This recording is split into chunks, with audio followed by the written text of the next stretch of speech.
All right, hello everyone. Today we're making one of my favorite recipes. We're making lemon bars. And these are the lemon bars. They're the lemon bars that I made at Hansa Coffee. They had like this cult following. And it was back when I was in high school. So I was making baked goods for Hansa Coffee, which is a local coffee shop in our town, Libertyville. And at Hansa, I did a lot of different things, but my lemon bars were one of kind of the favorites. And so I wanted to make those with you today. I also sold them in the hallways at school. So I really wanted to go to this cooking program in Italy, and it was made so high schoolers could attend cooking school in Italy. A bunch of kids, when they brought the packets to school, hi Gail, a bunch of people, oh, now I'm distracted. No, at school there was a big pamphlet, and it was for different programs that you could do throughout the world. And one of them was a cooking program in Italy. So I went to cooking school in Italy, and the way that I did that was by selling baked goods in the hallways at school. So I would show up every day at school with like 4 different kinds of things. So I would show up with cookies, and I would show up with brownies and lemon bars, my mom's lemon bar recipe, and people went wild for these. They're really delicious and they're really simple. And I started making them by myself when I was like 7, and so they're really easy to make. And if you're unfamiliar with lemon bars, they kind of have 2 components. So they have a crust, a shortbread crust, and then they basically have a lemon curd on top. And if you've had them before, you know that sometimes they can go really wrong. Sometimes they turn really kind of gloppy, which isn't what you want, and that's not true to the original. So the recipe we're making today is true to the first original recipe that was published. And so the first thing we're gonna do is make our crust, and we're gonna measure flour. And I'm gonna show you how I do this because it makes a difference in the weight of the flour. So if you do it a different way or with a different method, it's gonna have more flour. So I just dip it right in to the bowl, and then I sweep. So you dip it in and you sweep. In America, the way that we measure things is with volume rather than weight, which is not always accurate. And when I was teaching for America's Test Kitchen, we always advocated that you dip and then you sweep. And that gives you about 5 ounces of all-purpose flour in 1 cup. And Gail, I know you taught at King Arthur. Is that how they have you do it? Do they have you dip and sweep? We'll see what Gail says about that, but that's the way that America's Test Kitchen taught it. And we actually didn't even have a way of measuring anything until the late 19th century. So, and it was a woman named Fanny Farmer who created measuring cups. So people used to be much more intuitive with the way that they cooked. And now, because our world is so fast and like our parents aren't teaching us how to cook so much, we don't have that same level of intuition. And so measuring cups were really helpful, especially if you wanted to create dishes that you maybe weren't familiar with, or if your grandparents weren't familiar with them. So use the measuring cup, dip and sweep the flour. Gail says fluff, scoop, and swipe. Huh, that's interesting. I guess I kind of fluffed it when I put the bag into the container. All right, next we're gonna open up our butter. And this butter is room temperature, and if you don't have the foresight to take it out the night before, which I recommend you do, you can microwave it, and you can do it for about 15 seconds. But what I find about microwaving is that there's always a piece or a part of it that starts to melt, no matter how careful I am. So I put these out the night before. I was thinking of you all, and I was thinking about how I didn't want to add half melted butter. So in we go. And the last ingredient for this is going to be powdered sugar. So the powdered sugar, let's see, I need half a cup of powdered sugar. So really easy. This is my big bag of powdered sugar. We usually have 2 of these at my house because we bake so much. So half a cup of parched sugar goes in. All right. And then onto the mixer. Now you could totally do this by hand. It's really easy to do it by hand. I'm just all about not making extra work for myself. And I think that this is a little bit easier. So on goes the paddle attachment. And we're mixing this just until it looks like, not even wet sand, until it has pebbles in it that have been kind of wet by the butter. It usually takes about 30 seconds. And while it's mixing, you can get out your pan. So traditionally, you're going to use a 13 by 9 inch pan for this. When they were making this, the first recipe was published in 1962. And so it actually used a little bit smaller of a pan. I think it was like a 9 by 9. But nowadays, the standard is a 13 by 9 inch. So that's what we're going to use. It's really nice because you don't have to butter it at all. And this looks great to me. So I'm going to show you what this looks like. It's almost the size of what you want to look for with butter and pie dough. So I'll show you what this looks like. Can you see there's still flour? I mean, this is not mixed all the way. If you keep going with it, what's going to happen is it's going to create kind of like a cookie dough lump, which is not what you want. You want to see these pebbles. You want to see the flour still. And that's what makes it kind of like shortbread. And because there's so much butter in this, you don't have to worry about it sticking. You don't have to butter your pan first. These will come right out. And so in we go. And can you see, I just pat it. And because of that butter, because it's room temperature, it all comes together really easily. And I make sure that it does come together though, because if I don't and I leave it kind of crummy in here, what's gonna happen is it's gonna fall apart completely. So these would fall apart if you don't pat them down enough. All right, these look great. There we go. So that's what you want, all nice, patted in. And into the oven at 350 degrees we go. And we're gonna check them in about 12 minutes. So they should be ready in about 12 minutes, maybe 20, it kind of just depends. We had our, and I'll show you what to look for, but we had our oven calibrated yesterday because it was heating way too much. Guys came in with masks and they fixed the oven. So now it's been heating correct finally. Before it was going about 20 degrees over what it should have. So a really good tip is to always have an oven thermometer, throw it in your oven, and make sure you know what it's baking at so that you can know that your recipes are cooking at the right temperature. So now we're gonna move on to our filling. And before we move on to the filling and we start making it, I want to talk a little bit about where lemon bars have come from, or when we started really making them. Now, we started making lemon bars, or the first published recipe was in 1962. And it was published actually here in Chicago. So it was published in the Chicago Daily Tribune, and it was a woman named, let me see, I wrote it down, Miss Eleanor Michelson. And I love that. I love that they put Miss Eleanor Michelson. I'd love to publish a recipe someday and be Miss Jessica Dawson. But she published it actually in the column Today's $5 Favorite Recipes. And so that's the first published recipe we have of it.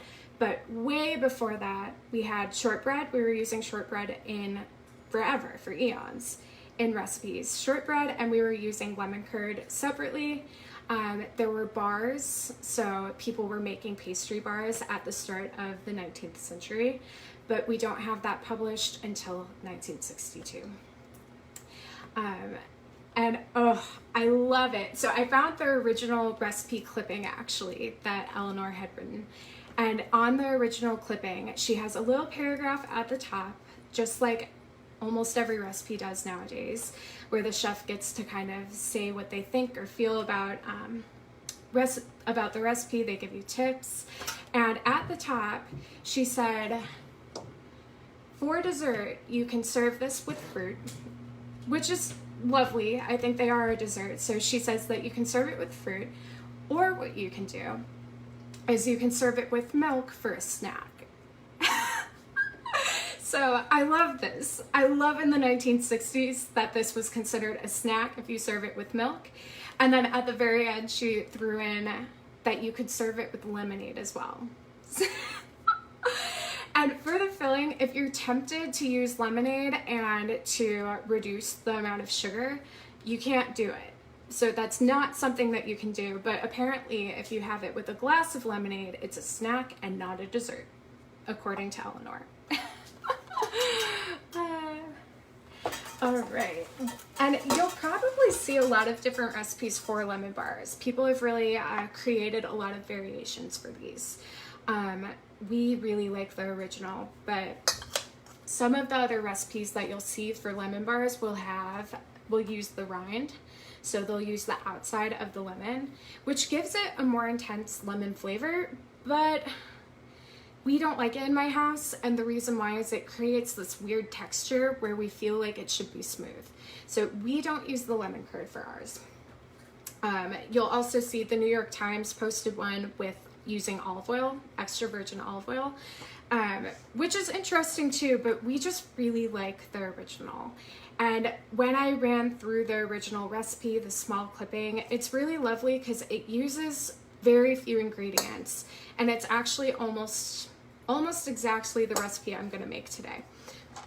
And so the way that we do this, the first thing that you're gonna need is, and let me look at my recipe. I used to have this memorized because I made it so much. I would have to make times like 5 batches each day, and that's how I could afford Italy. Okay, so we're gonna add 4 eggs. That's the first thing that we're gonna do. And I have our chicken eggs, and I just wanna show you what they look like. They're all different colors, and that's because of the different breeds. So brown eggs are no more nutritious than white eggs or blue eggs. They're not. It's just about the breed of the chicken. And you can actually tell what color their eggs will be. I think it's by the inside of like their ear. If you look on the inside of their ear, there's something that indicates what color the egg will end up being. And I want to talk a little bit about the eggs before we even start cracking. Before we start cracking. Oh God. So the eggs in America, the eggs that we have made, or the eggs that we sell wouldn't pass inspection in the EU. So I want to talk a little bit about why. Is it their legs? Can you tell by their legs too? Gail says that you can tell by the chicken legs what colored egg they're going to lay. And so in the EU, these would not pass health standards, or at least the ones sold in our supermarket. And there's a handful of reasons why, but one of the reasons that we can't sell eggs like they do in the EU is because of the way that they keep our chickens in the United States. So in the United States, if you're buying really cheap eggs, and they call these conventional eggs, what's gonna end up happening is those chickens are in small cages right next to each other. And if you've ever seen a chicken, they're quite large. And these chickens will never stand up for their whole lives. They'll never be able to stand up all the way. And the other problem is the feces. So there are thousands of them. They're lined up in cages smaller than a piece of printer paper, or about the same size. And it creates really dirty eggs. So the eggs that they're pulling from these big farms with a lot of chickens, these conventional chickens, they're covered in feces. And that's a huge problem. So in the EU, you can't wash eggs. It's illegal. And it's illegal because once you wash them, anything on the outside, because eggshells are porous, can go into the inside of the egg. And so when that happens, it can create salmonella, and you can get really sick. So rather than creating and kind of taking part in good farming practices, what the US does is they wash their eggs. And that just leaves chickens living these really terrible lives. We're getting eggs that have been enhanced by their food, but not happy chickens. And so really what you want to do is find a small farm. And unfortunately in the United States, we can't be uneducated consumers. And so what you want to do is find a small farmer or maybe a neighbor who has eggs, and grab them from them. And if you can't, and you have to buy from the grocery store, if you know no one with chickens, and I know Gail has them too. If you know no one with chickens, what you want to do is buy pasture-raised chickens. And that just ensures that they do have a pasture that they can go to. It does not mean that the farmer takes them out and leads them to it. What that means is that it's available to them. So it could be through a tiny door that they'll never find. But that's just the USDA standard, and that's what they say has to happen. Now, we're gonna use, I think it's 4 eggs. We're gonna use 4 eggs for this. You want medium-sized eggs. So when you're buying eggs, you wanna buy, or medium, I'm sorry, large. You wanna buy large eggs. And the reason why is that's the standard for baking recipes nowadays. Unless there's a recipe that your grandma gave you where it says use medium or use small, do that. Listen to grandma. But if not, recipes nowadays are written for large eggs. And it makes a huge, huge difference. I used to know how much by how many grams, but really what it is the difference between a piece of chocolate cake or a fudgy brownie. So if you're using an extra large egg when you should be using a large egg, you can create a completely different recipe than what you wanted. And when I hit the shells, I hit them on a flat surface rather than on the side of my bowl. And the reason for that is if you're hitting it on the side of the bowl, what's gonna happen a lot of times is the eggshell is gonna go into the egg. So it's gonna go back into that egg, and that is not what we want. We don't wanna incorporate our eggshells. I got an eggshell when I was like, how old was I? I was probably like 10 in my scrambled eggs, and I didn't eat scrambled eggs again until I was like 14. So eggshells can be scarring. Next, we're gonna do our lemons. And this is something where you are gonna have to get fresh lemons. Because we live, or because I live in the Chicago area, we have Mariano's.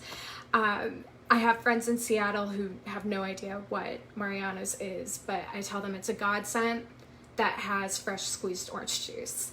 And the other thing that they have is fresh squeezed lemon juice, which lives right next to the lemon juice with sugar, the lemonade. So it's very easy to kind of confuse them. If you use lemonade in this recipe, it will fail. Ask me how I know. So you do have to either get lemon juice, straight lemon juice from Mariano's, or you can use lemons. And I just roll them. And the reason that I roll these lemons is because you're breaking the sacs inside of them. And so that's gonna make it much easier to juice. And I'm short, so I like kind of get up on my tiptoes and roll them. All right, great. And if you can see, these are huge. These are as big as my hand. And I'm using regular lemons. I'm not using Meyer lemons. And the reason why is because they're more potent. They're gonna come through a lot more, the flavor, and that's what we want in this recipe. Now I'm just gonna cut them open. These large lemons, I could use almost one. We're adding about 1/3 of a cup of lemon juice. Let's try one first before we cut them both. So the way I'm gonna juice these is I use this kind of juicer, and the way that it works is it goes on top of your measuring cup. So it's really easy to measure, goes right on top. When I'm cleaning it, it's great because this comes off. So all of the seeds that got caught will be down there, and you can easily get them out. And then you just pop it back on after it's dry. So we're gonna squeeze this, and again, tiptoes. My counters are like almost too high for me. Just squeeze, And I love it because it goes right in. And when I'm looking at liquid measuring cups, I get down, because if you look at it from above, a lot of times you're getting the wrong measurement. So if I look at it from here, it looks like it's 1/3, easy. I get down and it's not at 1/3 yet. So I'm gonna go ahead and squeeze this one as well, and we'll see where we're at. And I love the smell of lemon juice. Now, if you use a lot of lemon rind, what you can do is take off the skin before you do this. So with a small grater, take off the skin, you can freeze it, and you can use the zest of your lemon at a later date. Oh, and now I have too much. So now I'm gonna have to have some lemon tea, which I got myself out of a cup earlier anyway, because I did want lemon tea. All right, so let's see. We're almost at 1/3. Perfect. And what I'm gonna do right now we're at 1/3, is I'm gonna wash my knife off. So I'm just gonna rinse my knife off right away. And the reason why is if you don't do that, acid corrodes your knife really fast. So it corrodes away at your blade. It's gonna make it duller faster. And so anytime you're cutting any kind of acid, that's what you wanna do. You wanna wash it right away.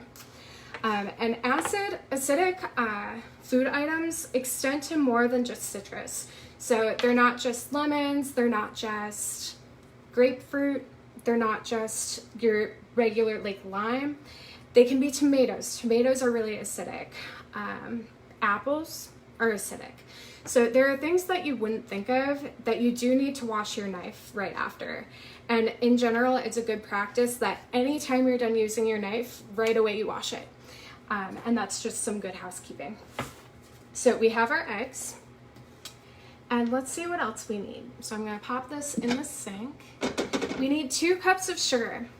And if anyone is tempted to not use 2 cups of sugar, I would tell you, just do it. If you're like counting calories, you don't want to do it, have a smaller piece. Definitely have a smaller piece, and add this full amount of sugar. We're making kind of like a lemon curd, and we need all of this sugar so that this sets up. And so again, I'm gonna dip and sweep, dip and sweep. Perfect. All right, 2 cups of sugar. So we have 4 eggs in our bowl. We have 2 cups of sugar. We're gonna add our lemon juice, so 1/3 of a cup of lemon juice right in. And if you wanna add like a tablespoon more of that, you can get kind of wild and do that. That won't make such a difference. I'm gonna check on our crust right now, see how it's doing. Oh, and it's almost there. So the crust, what I'm looking for is that the top is a little bit dry, but it doesn't spring at all. It's still raw in the center because we're gonna bake this more. So we've gone in with our lemon juice, and when we're done with this, we'll be good to go adding that. Now we're gonna add 1/4 of a cup of flour, all-purpose flour, into the filling.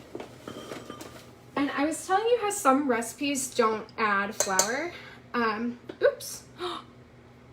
I added 1/2 cup. I think I needed 1/4. Dang it. Here's how I'm gonna fix this.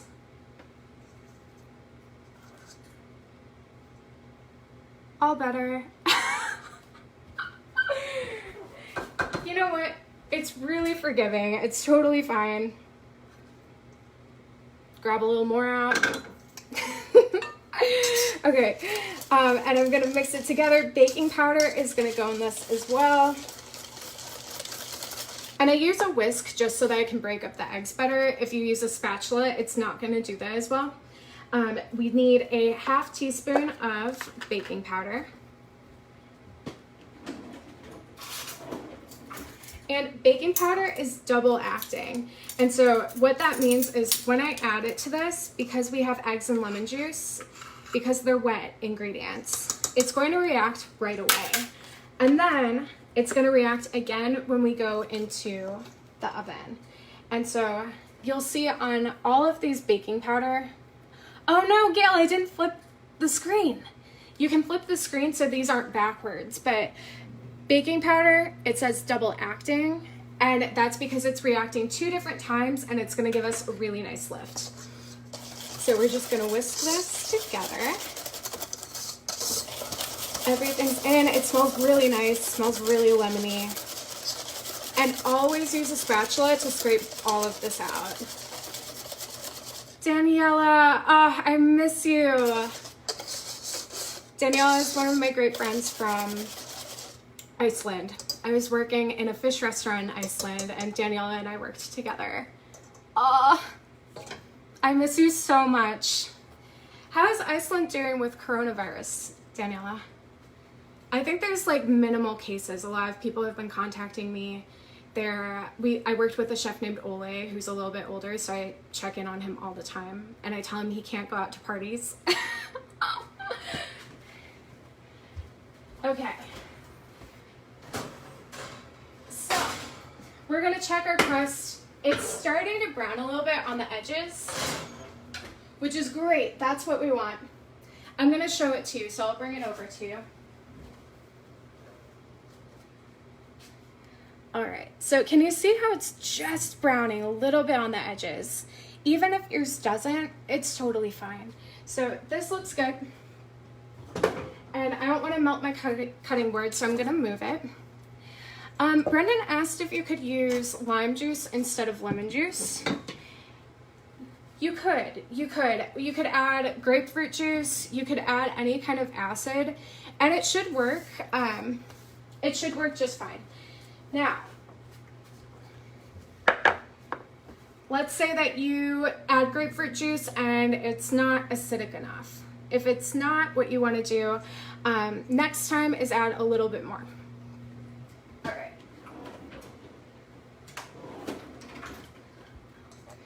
So in we're gonna go with our filling. And you want to stir this right before, just like we did, because if the sugar settles at the bottom, it's going to give you like an uneven kind of filling. Like the filling will be a little bit uneven. You want to make sure that it stretches to the sides. And the way we'll do that is just by tipping it. And then back into the oven we'll go, 350 degrees. And it goes in for about 25 more minutes.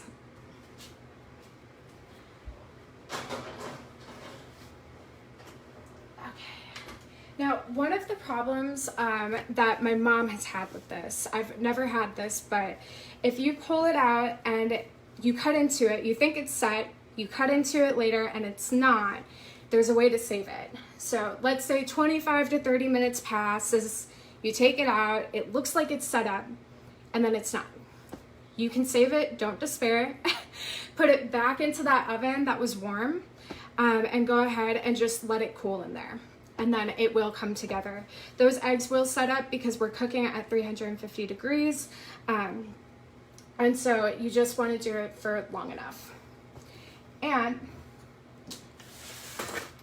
this is, like I said, a really easy recipe. I'm gonna start teaching kids cooking classes at Aloha Farm, or through Aloha Farm, through, I was gonna say the TV, through Zoom. And so Lemon Bars is gonna be on the docket, so be on the lookout on my page if you want your kids to learn how to make these for you. If you're working and you need your kids to make them, this is it. Now we're gonna draw who's gonna be the winner of these, because every week, if you live near Libertyville and you can do a porch pickup, I draw a name out of the bowl, out of my yellow bowl, of someone who wins what we've made. And that's because they've signed up to get emails from me. And so that's the way I contact them about my address and when they can pick up. So, drum roll, please. My mom's not here. Are you drum rolling at home? I picked the name. Christina Habercorn.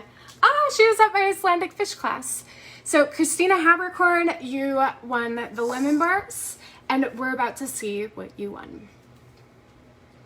So 25 to 30 minutes later, let's fast forward. 25 to 30 minutes later, the lemon bars have sat out at room temperature for at least 30 minutes because you want them to set up.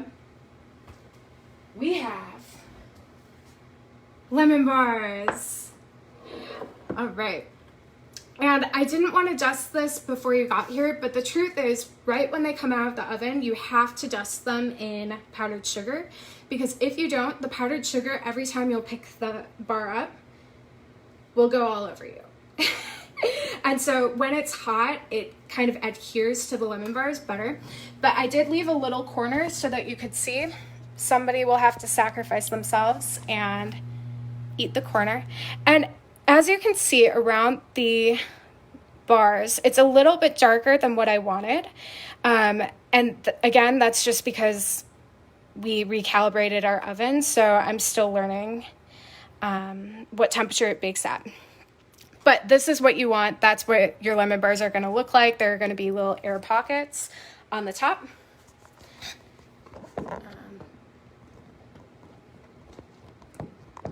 Oh, hi, John.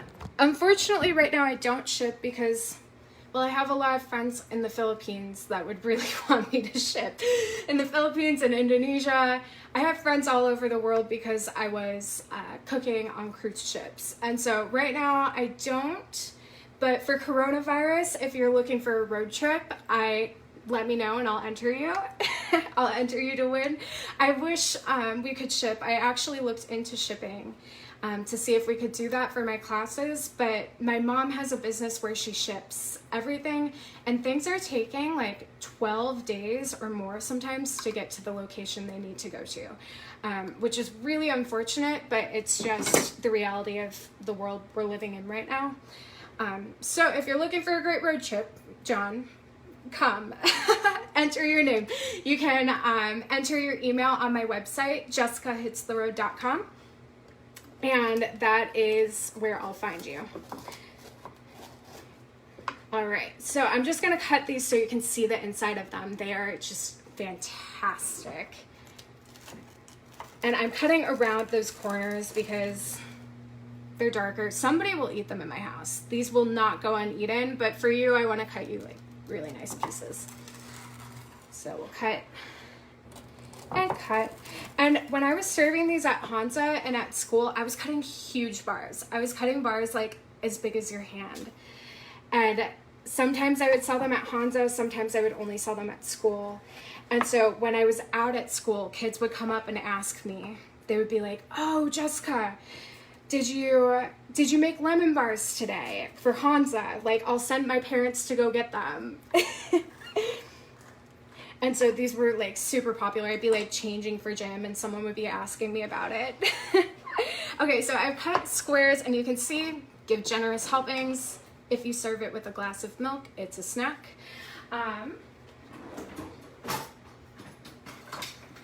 And I think an offset spatula is going to be your best option for getting the first one out.